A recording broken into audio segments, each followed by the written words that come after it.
Hi, I'm Brent Haiti, mentor, coach, and ideal life architect with One Wave Life, and this is Calm Waters. Inspiring stories of people being their best self, living their ideal life, and experiencing balance and real success along the way. Listen in and let their stories inspire you to create and live a rewarding and successful life steeped in feelings of clarity, joy, freedom, and purpose. All right, I am thrilled to be here talking with Janice Baskin today. And Janice is a co-owner of Camelot Interiors, and someone that I've been looking forward to having this conversation with for a long time. So welcome, Janice. I'm excited to chat with you about what's going on from a working front and from a life and lifestyle front, and just to hear more about you and your world. So thanks for being here. Yes, thank you so much, Brent, for having me. This is very exciting. So I want to know a little bit more about your business and your work. And of course, I know some, but tell me a little bit more. Camelot Interiors, you guys are focused on window coverings, and let's just begin this conversation by going the work front and sharing a little bit more about what you do during your working days and what you guys focus on and specialize in your particular business. Yes, so I own the company with my husband, whose name is Chris. And like you said, we focus on window coverings. So I like to call us your blind enthusiasts. And really, geez, I don't even know how to start this, but Chris has owned the company for 25 years. So he bought it in 1997, and he's Right. been at this for a quarter of a century, which is a long time to own a business when you think that, a lot of businesses don't make it past that 2-year mark. Yeah, And sure. I started working with him 2012. So I guess that was 10 years ago. I left the position that I had. I was the program director at the YMCA. And I left that position to join forces with him. He had a business partner who was retiring, actually. So there was too much work for one person, and he needed a partner. And it just felt like a really good fit for me to join him. It was a natural kind of a step, a natural evolution for you. So um, in the business now, what do you specifically do? Are there roles that you take on and you specifically do for your business? Yes. So the lesson that we learned, I suppose, over the first 5 or 6 years was that it was important to have specific roles Yeah. and kind of not job descriptions so much, but just sort of like boundaries of what's my job, what's his job. We didn't start out that way, and it got a little messy from time to time. We were just sort of because Chris had owned the company for so long, it was hard for him to relinquish control over some of the things. Yeah. And I really wanted to make some changes and do some things like social media and take over the website and all that kind of stuff. And so it took us some time, but we figured it out. So my job specifically is the marketing of the company. So I do manage all of our social media. I take care of all the liaison with all of our home builders, working on referrals and lead generation in the community. And then we also both do installations. So Chris will do the Okay. sales and the consultations, and then we come together and install the blinds for our clients ourselves. Nice. Yeah. And you Mhm. guys, you operate in Edmonton and in Calgary. So there's certainly some travel, some road trips that are necessary, I imagine. Yes, Go I along. think our work truck has somewhere around 280,000 kilometers on it. So Wow. yeah, we're up and down Highway 2 quite a bit. Yeah, you get familiar with that straight drive right up and down. Done Yes. that one myself for a number of years, so I know it well. um, you learn lessons along the way. You as a couple that are also business partners. That's an interesting one that's there. it can carry over into your daily life, and it could also, it's similar but not exactly the same as two business partners who are not a married couple. Along the way, you guys you've come a long way from the early beginnings when it was just Chris, and then when you kind of came on board. And of course, a big focus that I would love to hear more about is the idea of living your ideal life, and what I call the one wave lifestyle. So right now, for instance, you are taking some much needed time away, some time for yourself. What is living an ideal life to you, in terms of how you see it? Yeah, and really that question, it goes right back to the reason why we decided to become business partners in the first place. My position, my previous job, I was working strange hours. The YMCA had, hours. We opened at 5:30 a.m. and we were closed at 10:30 p.m. So I sort of found myself working all over the place. Chris having to go back and forth between Edmonton and Calgary was gone a lot, and we were new in our relationship. So we've been together for 12 years now. And we realized very quickly that this was not the life that we wanted together. That we had both been married before, we both knew what our love languages were, we both knew what we needed. And so deciding to become business partners was it was about creating the life that we wanted for ourselves. And a big piece of that was spending time together. That's our love language, both of us, is spending time. And so that's what we wanted. And so we were willing to take that leap into being able to work together so that we could spend more time together. And for the most part, it has worked out that way. As our roles sort of got settled, there are times now I find that we do see less and less of each other, just because of the way that our responsibilities pull us in different directions. But we do have the ability to manage our schedules. So for example, like you said, this week, I'm taking some time away.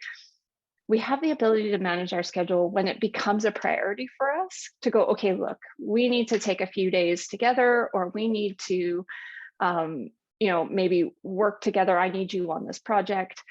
And so that flexibility has still allowed us to continue to live that life that we wanted.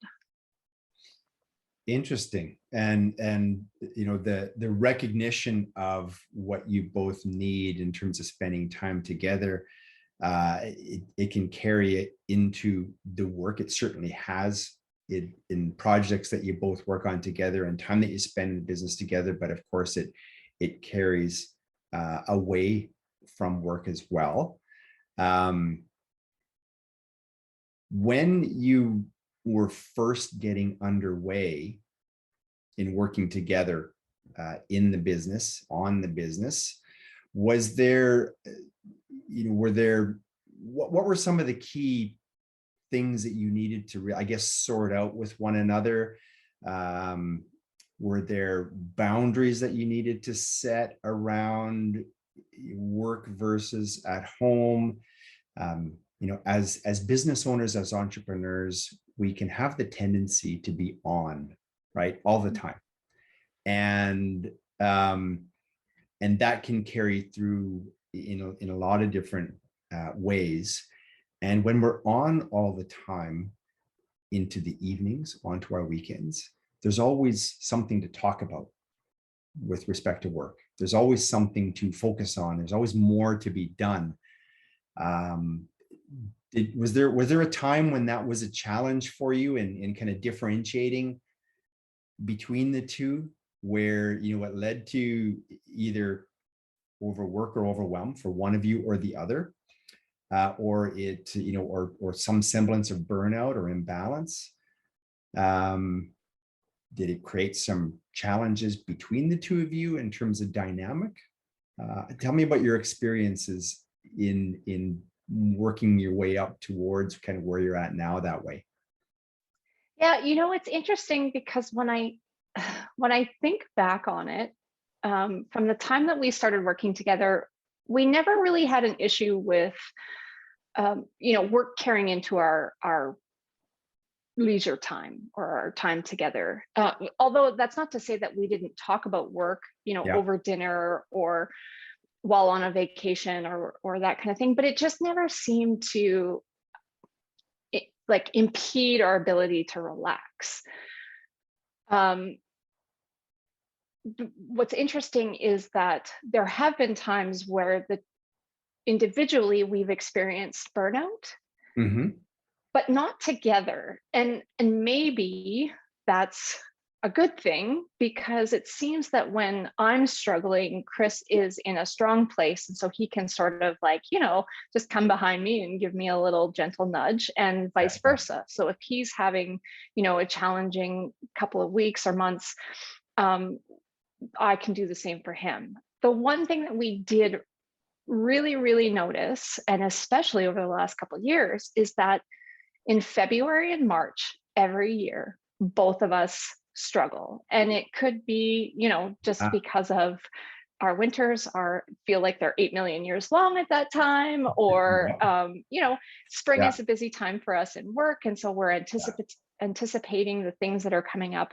And so we made the agreement that we take a vacation sometime in February or March Yeah. every year. Yeah. And obviously we couldn't do that the last couple of years. And so, for us, it's really about trying to just stay on top of what are the things that are kind of getting to us, and being able to share with each other so that we know, okay, I need a little help or he needs some help today. Yeah. And I mean, it's cliche, but it's like communicate, communicate, communicate, right?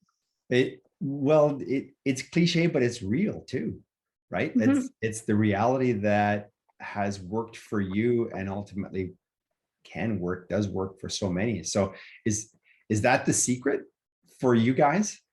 The level and the type of understanding you have of one another and one another's needs, and the recognition of, say, the triggers that one of you sees the other experiencing, being off, maybe burning out, whatever, and then knowing uh, how to engage in that dialogue, that conversation, to see what the other person needs so that you can support.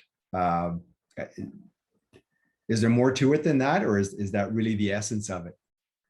You know what? I think that is the essence of it. The other piece of it is that recognizing, and this is hard for me because, and I can't speak for Chris, but I will, Yeah. but that we're fixers. And so we're both the type of people that if we see someone who is struggling or is hurting or who, we want to fix it. And we like, I will come in with, okay, well, if we do this and we do that, and we get a coach and we go to counseling, or we're, like, and sometimes you're just having a bad day. Like, and that's really all it is. And you don't need a fix, you need to be able to vent. And so Right. being able to understand, and really it comes down to the question, like, what do you need today? Are you just looking to vent, or do we need to do some problem solving around this? And as long as the other person has the self-awareness to say, no, you know what, it's just a day, I'll be fine tomorrow, Mm-hmm. it's fine. But it is an interesting dynamic, because sometimes the fixing creates more frustration than it does good, right? So do you ever get the days where you kind of get it wrong, where you don't ask that question, what do you need? And you kind of assume, or you start automatically down that fixing road, the mentality of, okay, I got this. What we need to do is A, B, and C, and the other person really just needs to be heard. Or does that happen sometimes? Oh, absolutely, all Yeah. the time. And what's more likely to happen actually is that I will start to fix in my head, like come up with lists, and I'm literally brainstorming things that I need to do, and like not being aware that I just need to ask that question. And so um again, it just comes back to that communication piece, and being able to talk very openly Yeah. about stuff and not taking it personally, because sometimes if someone's having a bad day, it's not about you, Yeah. it's just a bad day. Totally. Yeah. How do you snap out of it? Is it that, Chris helps you snap out of it, or do you have ways that you kind of you catch yourself If and it's, able to step back? momentary, Yeah. yeah, if it's momentary, like both of us are really big on outdoor time and workout time, and even just the two of us sitting somewhere watching a TV show holding hands is enough usually to snap us out of it. If it's a prolonged thing, then you maybe you stop and look at, okay, well, what's the pattern here, and what do I need to sort of fix that? And for me, it can look like things like time away to myself, or just Yeah. even for me, running by myself is a really good way for me to just let it all go and come back, and I'm a Yeah. different person. Yeah. Yeah. Did you learn to be like this? Did you learn to be kind of self-aware in this respect, just through trial and error, or were there certain steps that steps you took, or books you've read, or how did you get to where you're at like this? Because when the things that you're talking about, that where you're at personally, where you and Chris are at as a couple, a lot of people struggle with, and the unconscious patterns that they are living out without necessarily seeing or recognizing them, they're hard to break through. Yet for you guys, it seems to be working rather well. I mean, it's not always there, and it's never perfect, but we evolve more and more and improve on it over some time. So any advice you can give in that respect? And I am a self-help junkie. Like, I will read self-help books and listen to self-help podcasts. Yeah. I love them. But what I came to realize was that, and I think that we all intuitively know, when we can tap into ourselves, we know what feels good and what doesn't. And even if we have habits that we partake in that we know. So for example, I love to sleep in. I love to sleep in. I am not much of a morning person. I'm like 3 cups of coffee in by this time of the day. But I know that when I sleep in, say, a whole bunch of days in a row, or on a weekday, I feel terrible, because I feel like I've missed some time that I could have been productive in the morning. And I feel like, I'm scrambling at the end of the day to catch up from the things I missed at the beginning of the day. And so, although it's something that I will indulge in from time to time, I know as a habit, it doesn't feel good. And tapping into that intuitiveness of being able to say what continually makes me feel good and what continually makes me feel crappy Mhm. is, Yeah. I think, is the key. And we know it, just sometimes we don't want to admit it to ourselves. Yeah.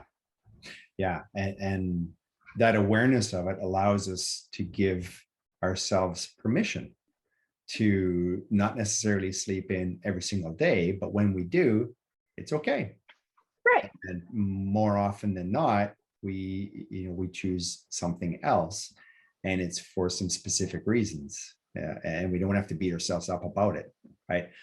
But I love what you're saying about that, that level of kind of self-awareness, because when we know ourselves, when we really know how we are, how we show up in the world, how we want to show up in the world, and can align with that, then then we are becoming the best version, or a better version of ourselves. And it then opens the door towards how we start to know and see and understand others, like our significant other, especially if they're a business partner with us, and there's so much that is going on with one another. But even if they're not, just in terms of that family dynamic. Yes, absolutely. And I wish that I could say that I've always been this way.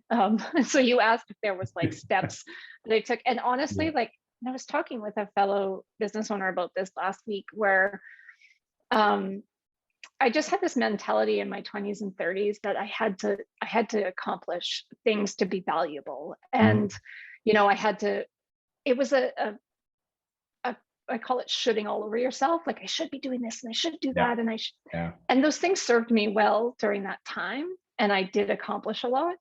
But I'm finding that as I get older and I've entered my 40s, I feel a lot less self pressure to do those things, but rather just to do things that I enjoy because I enjoy them. And I actually think that's something that Chris taught me, because he's always sort of lived that life like, I just want to keep things simple, and I want to do things that make me happy, and I want to do things that make me feel good, and I don't want to do things that don't make me feel good. And it was Yeah. a hard thing to wrap my head around, but it's very Yeah. freeing when Yeah. you start to really feel that way. Yeah. And it's something that I think happens more and more as we move along in our lives, and we kind of open up to that.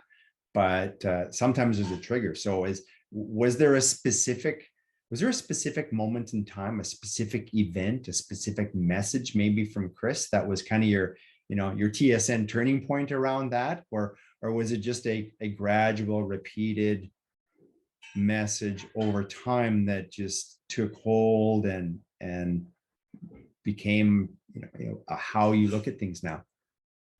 What was it for Um, you?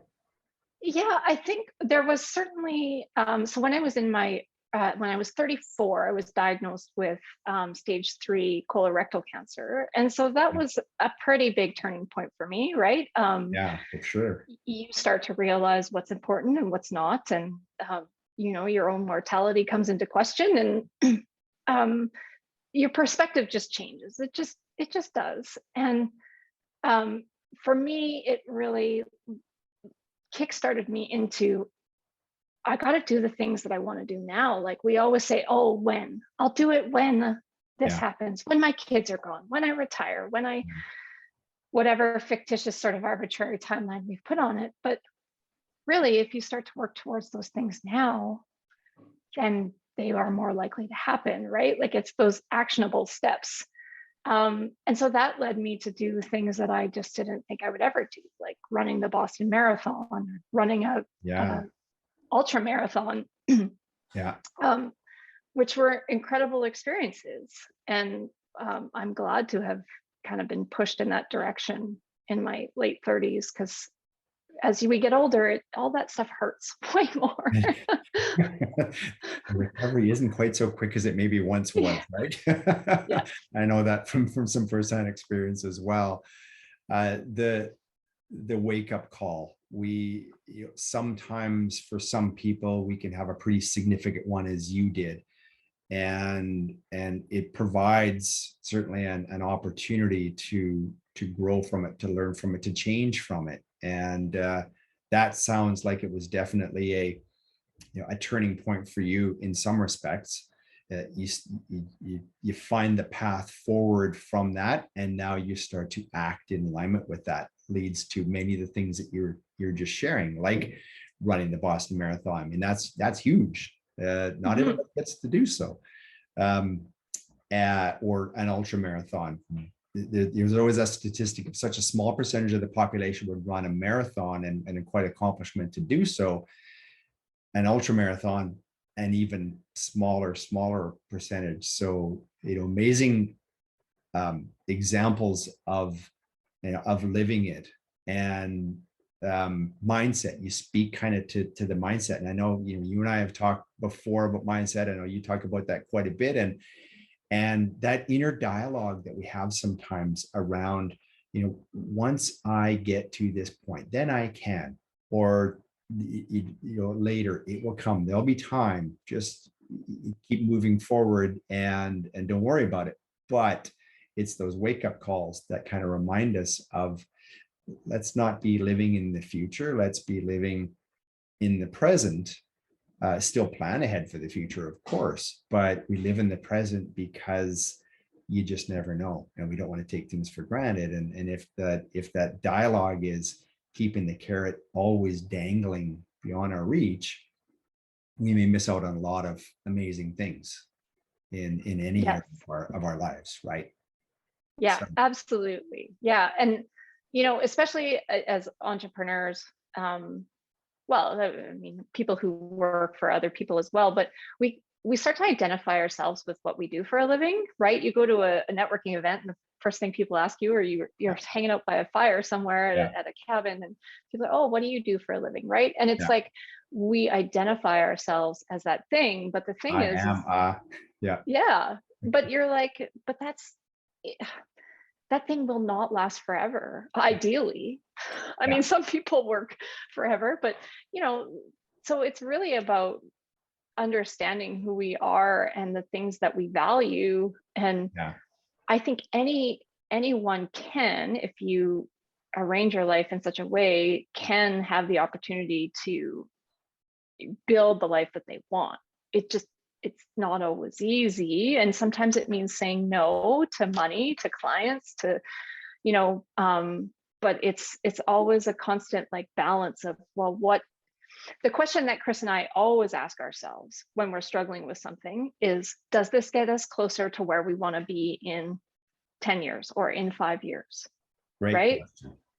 Great question, because it's always forcing you to align your answer to that, or your decision making, based upon what really matters to you, to the two of you, to your family now, and yeah, a year from now, 5 years from now, 10 years from now.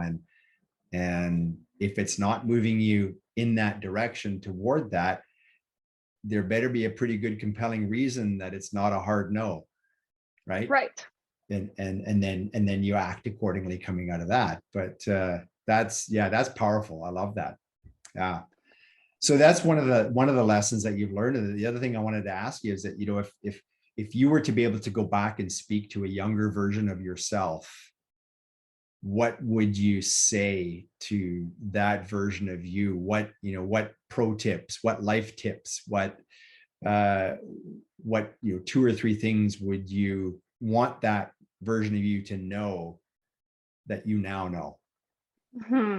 Any thoughts This is there? so, yeah, this is such an interesting question, because I have a almost 17-year-old son who's going into grade 12. Yeah. And I remember still so vividly what it felt like to be that age, and just how difficult it was. And I experienced that difficulty well into my 20s, where I just struggled with identity and anxiety and depression and just all these things that, um, like the expectations that I thought people had of me, and then the expectations I created for myself out of who knows where.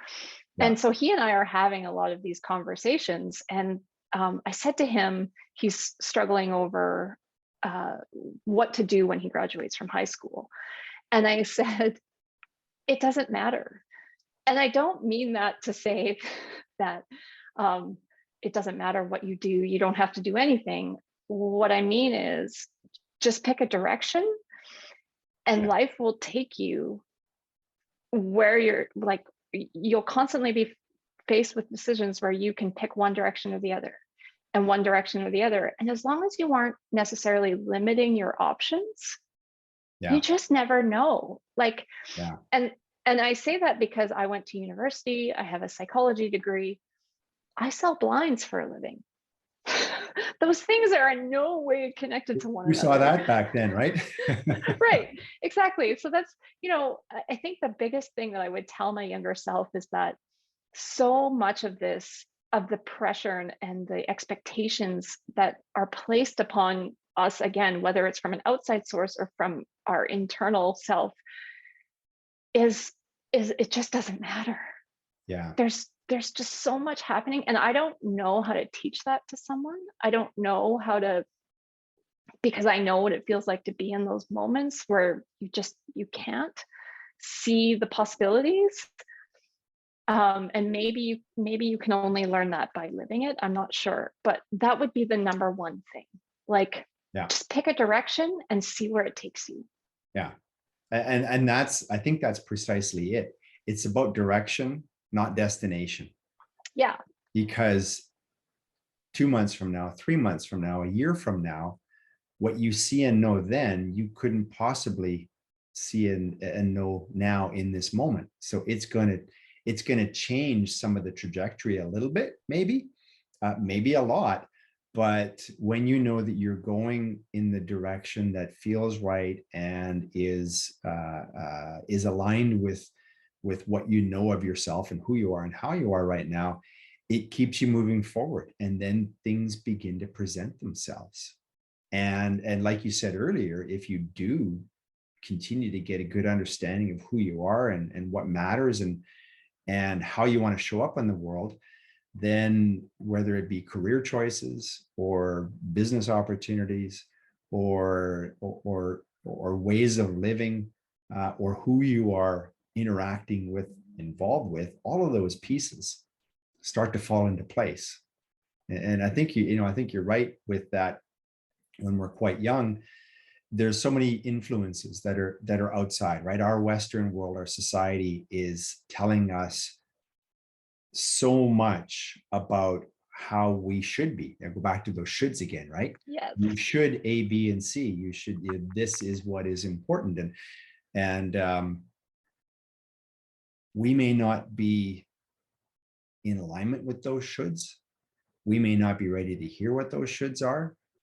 And if we simply allow ourselves to move forward, like you're saying, I think I think when you said I don't know how to teach that to someone, maybe it's less about teaching and maybe it's more about simply helping and guiding. And as a parent, for instance, it's being there to help guide while a person has that self exploration kind of moving and going underway. And I'm sure that you and Chris are doing a number of things that are setting that a very good positive foundation for being able to have your kids move in that direction, in their direction, as opposed to you should go to school and should become a insert the occupation that you choose, and it unfolds over time.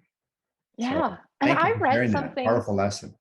yeah, I read something somewhere, and I can't remember the number, but 85% of statistics are made up anyway. But I read something that, Sure about that? um, yeah, right, that there's like 10 years from now, there will be thousands of jobs that didn't exist now.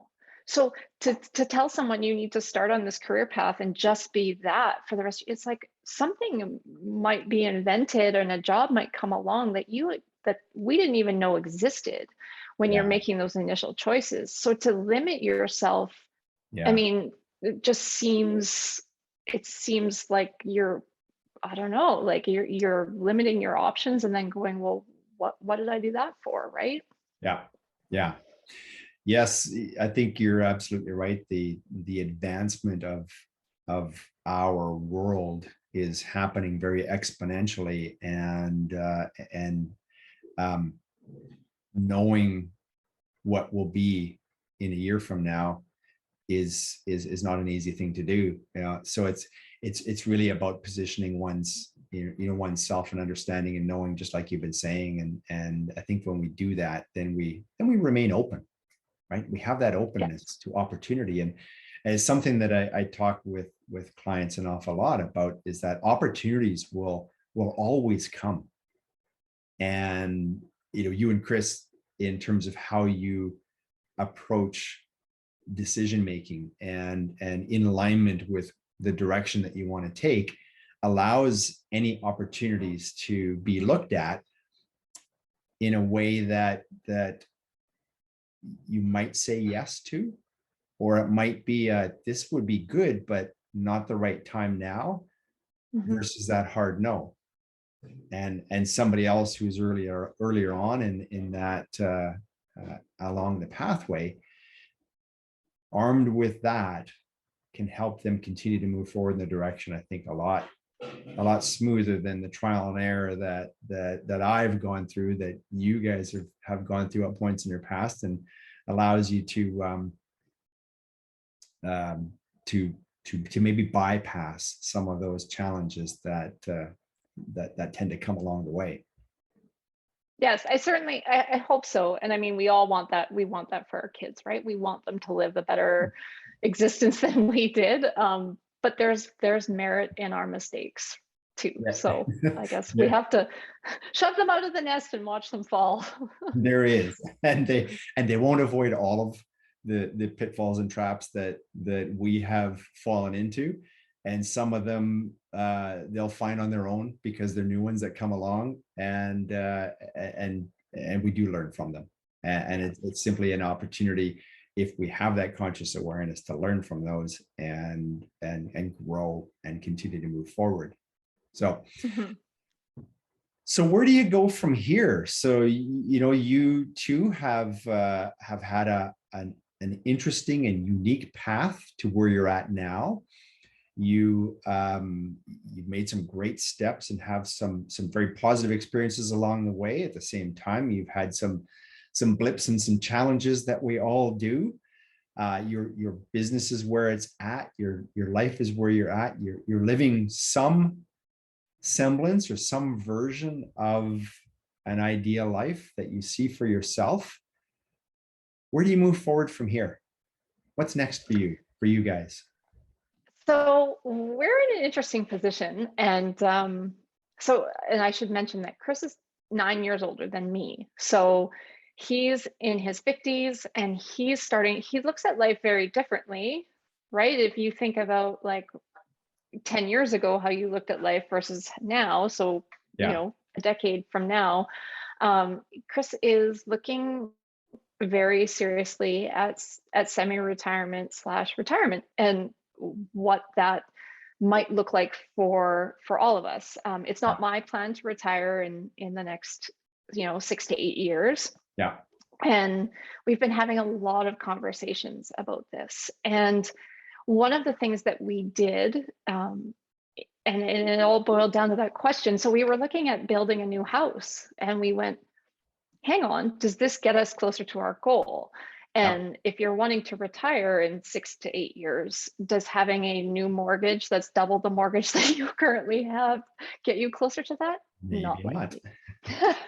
So we actually made a decision to go in the other direction, and we downsized our mortgage. And Okay. what that did was, the house is I mean, we're not living in a shack by any sense, but it's smaller and different than our old house, and it will give us the opportunity to be financially free in less than 2 years, Nice.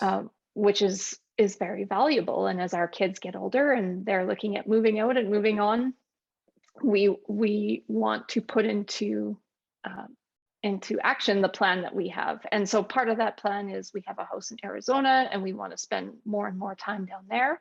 Yeah. And so we're looking at the company and trying to decide, which is a difficult decision, how we go about exiting. Right. We get the sense that our children do not want it. So we are looking at building our clientele to a place that makes it a very lucrative, sellable entity Right. for Position. someone. Yeah. Yeah. Yeah. For someone else to take over. Right. Okay. Yes. And so whether that means we hire someone with the intention that that person will eventually take over the company, or we just outright one day put it up for Yeah. sale. And then for myself, I'm looking at opportunities to maybe do some contracting work with other businesses and other business owners. I've been doing some writing and just exploring other ways that, again, I don't know where they'll lead, but maybe they'll lead to the next best thing. I'm not sure. Nice. Well, the having the discussions about that, of course, it's a starting point, and looking at it, considering taking the jump straight to full on retirement. Some people Mhm. can and will do that. If you're in a career, in a job where that is a natural next step, then that happens, going from working to not working for money anymore. But it's about the freedom, right? It's about creating freedom, and sometimes it's the freedom of the time that we want to be able to do what matters. Spending time in Arizona, at your home there, doing the things that fuel your passion. Writing. I know you've been writing a blog lately that has been something you're passionate about. Other Mhm. things like that. And then there's the financial freedom to allow you to be able to do that. And the one thing about the concept or the idea of semi-retirement that I really like is it's an opportunity to continue to operate a business or continue to work in the ways that you're passionate about, that fuel you and energize you, continue to earn an income, to make money, maybe even more than you did before if things are done well.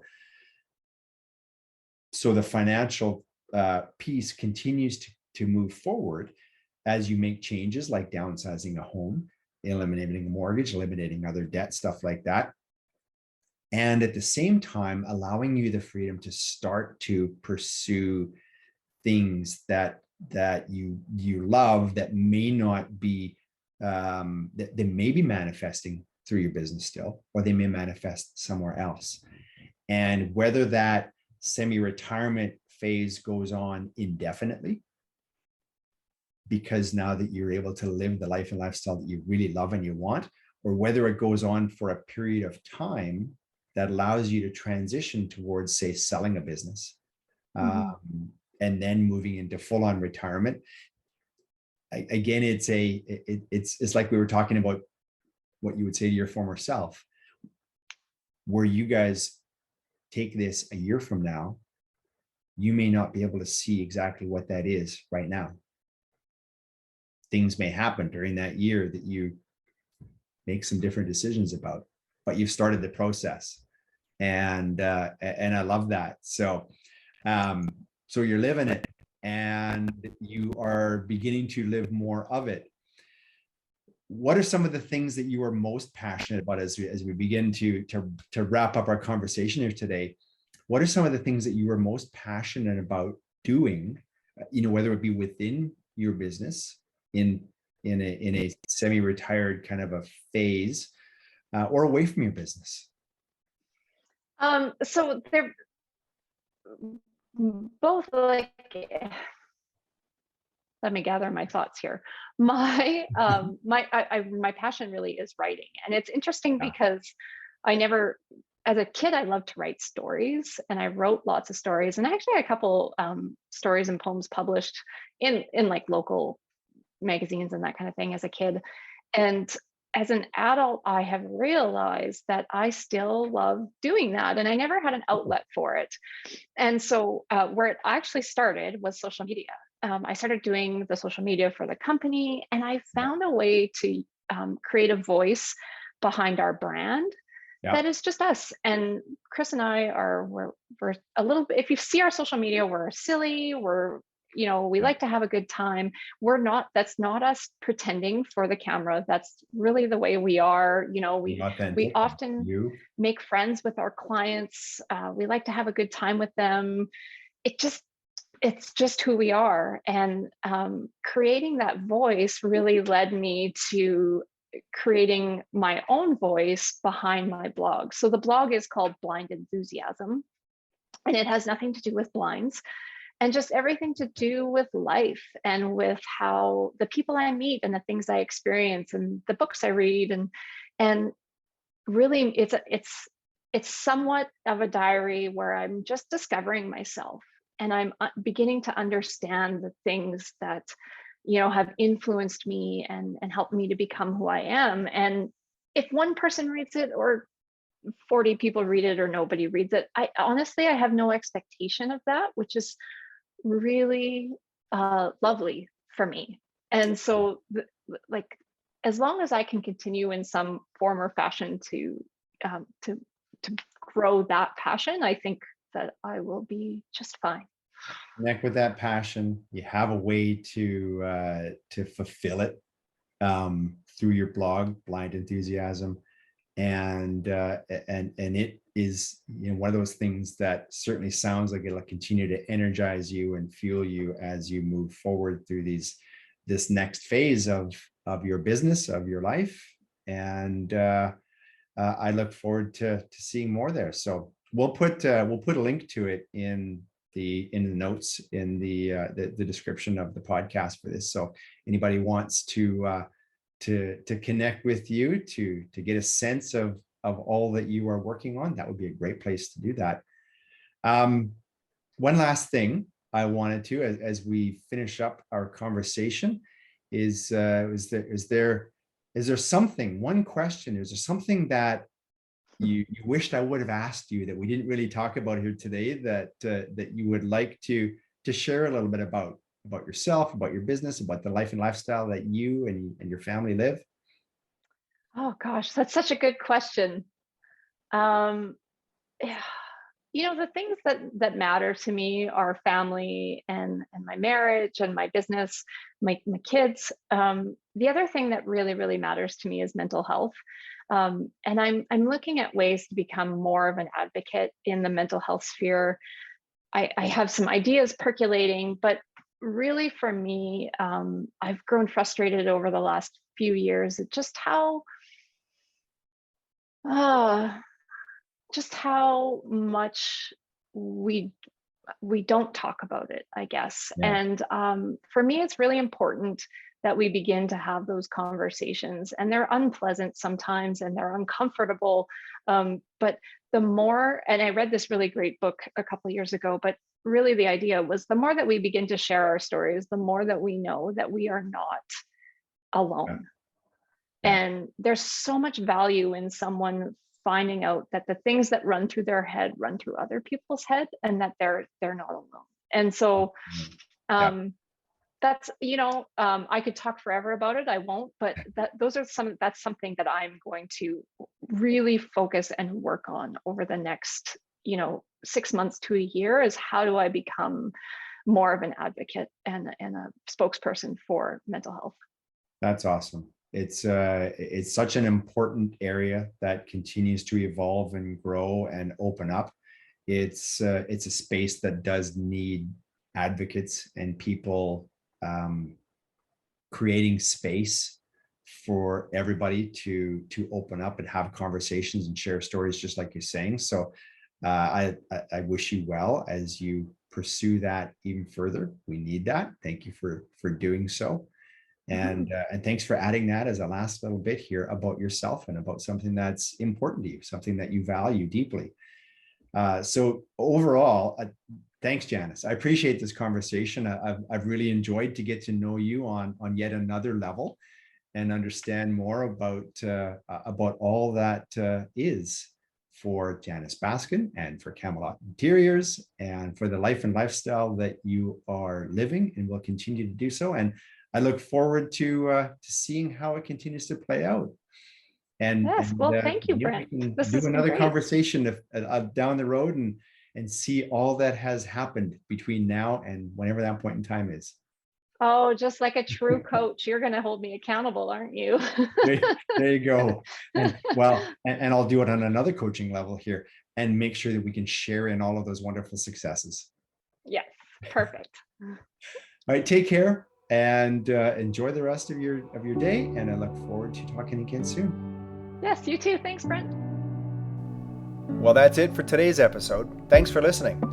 I hope you've been inspired to rise above the waves of work and life that currently crash down all around you, and to harness their power as you begin to ride wave after wave of change towards the calmer waters of your ideal life.